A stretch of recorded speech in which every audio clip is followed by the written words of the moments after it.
آج کا پہلا قصہ ایک ظالم بادشاہ کا ہے۔ بہت عرصے پہلے کی بات ہے۔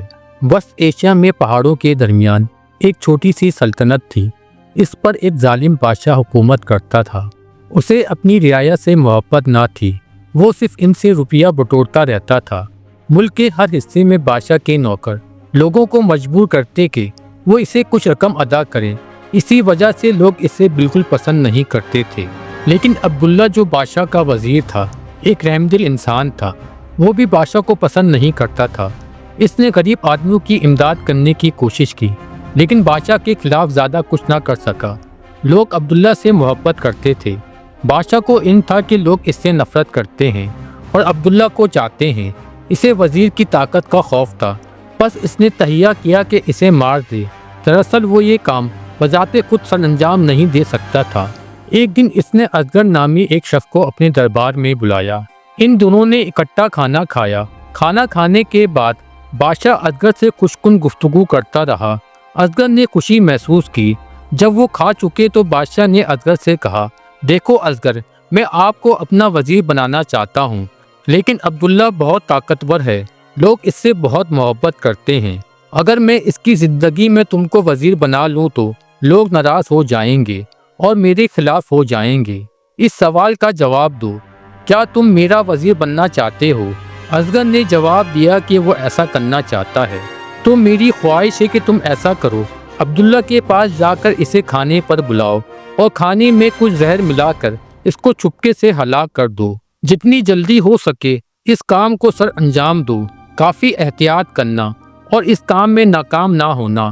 اگر تم ناکام ہو گئے تو میرے لیے ضروری ہوگا کہ میں تم کو قتل کر دوں، لیکن اگر تم کامیاب ہو گئے تو میں تم کو اپنا وزیر بنا لوں گا اور تم کو بہت سا روپیہ انعام کے طور پر دوں گا۔ اصغر نے کچھ وقت سوچا اور بادشاہ کا حکم ماننے کا وعدہ کیا۔ جب اصغر گھر گیا تو بہت غمگین تھا۔ دراصل وہ بدمعاش بادشاہ کا حکم ماننے کو تیار نہ تھا۔ اس نے بادشاہ سے اس لیے وعدہ کر لیا کہ وہ اسے ناراض نہیں کرنا چاہتا تھا۔ اصغر ایک نیک آدمی تھا۔ وہ وزیر کو ہلاک کرنا نہیں چاہتا تھا چونکہ بادشاہ بہت ظالم تھا۔ بہت سے لوگوں نے اس کے ظلم سے بچنے کی خاطر ملک چھوڑ دیا۔ ایک شام سورج غروب ہونے کے بعد وزیر کے گھر گیا۔ اصغر نے کہا کہ میں ایک منحوس خبر آپ کے لیے لایا ہوں۔ وزیر نے پوچھا وہ کیا خبر ہے؟ اصغر نے جواب دیا، بادشاہ ناراض ہے اس لیے کہ لوگ آپ سے محبت کرتے ہیں۔ ایک شام اس نے مجھے کھانے کی دعوت دی۔ کھانا کھانے کے بعد اس نے مجھے آپ کو ہلاک کرنے کو کہا ہے اور اس نے وعدہ کیا ہے کہ تمہاری جگہ مجھے وزیر بنا دے گا۔ اس نے مجھے کہا کہ میں آپ کو کھانے میں زہر ملا کر آپ کو خاموشی سے ہلاک کر دوں۔ وزیر نے پوچھا کیا یہ سچ ہے؟ میں نہیں جانتا تھا کہ بادشاہ اتنا بدمعاش ہے۔ اصغر نے جواب دیا، ہر لفظ درست ہے۔ اس نے مجھ سے کہا کہ آپ کو جتنی جلدی ممکن ہو قتل کر دوں۔ پھر اس نے کہا اگر میں اس میں کامیاب نہ ہوا تو یقیناً وہ مجھے ہلاک کر دے گا۔ وزیر نے پوچھا تم اب کیا کرو گے؟ بہت سے لوگ اپنی جان بچانے کی خاطر ملک چھوڑ گئے ہیں۔ آؤ ہم بھی اکٹھے چلیں اور ان کے ساتھ شامل ہو جائیں۔ اسی وقت وہ شہر سے خاموشی سے باہر چلے گئے۔ جب انہوں نے شہر چھوڑا تو بہت سے لوگ سو رہے تھے لیکن بادشاہ کے کچھ نوکروں نے انہیں دیکھ لیا۔ یہ لوگ جلد بادشاہ کے پاس پہنچ گئے اور بتایا کہ اصغر اور عبداللہ اکٹھے چلے گئے ہیں۔ بادشاہ نے فوراً ہی بہت سے لوگوں کو ان کے پیچھے بھیج دیا۔ اس نے لوگوں کو کہا کہ انہیں پکڑ لیں اور انہیں واپس شہر میں لے آئیں۔ عبداللہ اور اصغر کئی گھنٹے گھوڑوں پر چلتے رہے۔ پھر اصغر نے کہا میرا خیال ہے اب ہم محفوظ ہیں، آؤ ایک دو گھنٹے ٹھہر جائیں، ہمارے گھوڑوں کو آرام کی ضرورت ہے اور ہمیں بھی۔ عبداللہ نے اس بات سے اتفاق کیا۔ وہ گھوڑوں سے نیچے اترے، کچھ کھائے اور سونے کے لیے زمین پر لیٹ گئے۔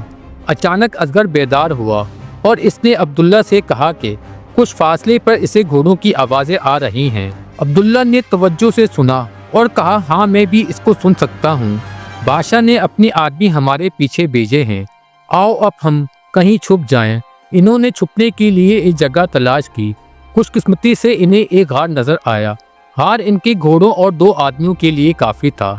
وہاں وہ چھپ گئے اور چند منٹوں بعد انہوں نے بادشاہ کے آدمیوں کو گزرتے ہوئے دیکھا۔ انہوں نے فیصلہ کیا کہ کچھ وقت کے لیے غار میں ٹھہریں۔ تھوڑی دیر بعد انہوں نے آدمیوں کو واپس جاتے ہوئے دیکھا۔ بس انہیں معلوم ہوا کہ وہ غار چھوڑ سکیں گے اور اپنا سفر جاری رکھ سکیں گے۔ جب دونوں آدمیوں نے اپنا سفر ختم کیا، سینکڑوں لوگوں نے ان کا استقبال کیا۔ ان لوگوں کو بدمعاش بادشاہ نے مجبور کیا تھا کہ وہ اپنا ملک چھوڑ جائیں اور وہ واپس آ کر بادشاہ کو سزا دینا چاہتے تھے۔ عبداللہ اور اصغر ایک بہت بڑی فوج لے کر اپنے ملک کو واپس ہوئے۔ انہوں نے بادشاہ سے لڑائی کی اور اسے شکست دی۔ لوگوں نے نیک وزیر سے بادشاہ بننے کو کہا، وہ راضی ہو گیا اور ملک کا ہر آدمی خوش ہو گیا۔ بادشاہ نے اصغر کو اپنا وزیر بنا لیا۔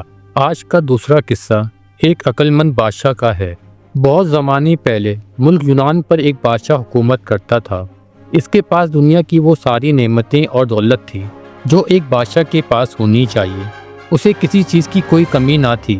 وہ اپنی چھوٹی بڑی ہر خواہش کو تالی بجا کر پوری کر لیتا تھا۔ اس کے ملک میں چاروں طرف امن و امان تھا۔